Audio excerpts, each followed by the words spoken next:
Welcome to the channel. Test your English grammar. Neither of these students dash good at English. What will come here? Is it option A or is it option B or is it option D? Okay, before giving you the answer of this question, let me give you some basic points so that you can understand. So after neither of, we will use plural noun or pronoun. Then we can use singular verb or plural verb. In most of the case, we use singular verb, and this is very formal style, right?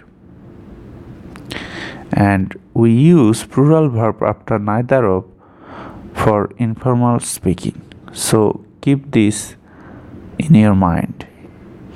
Now come to the point.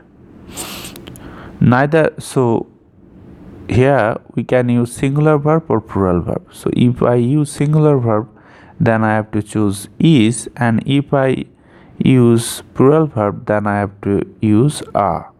So the right answer is D. Neither of the students is good at English, or neither of the students are good at English. So thank you for viewing this video. Be well.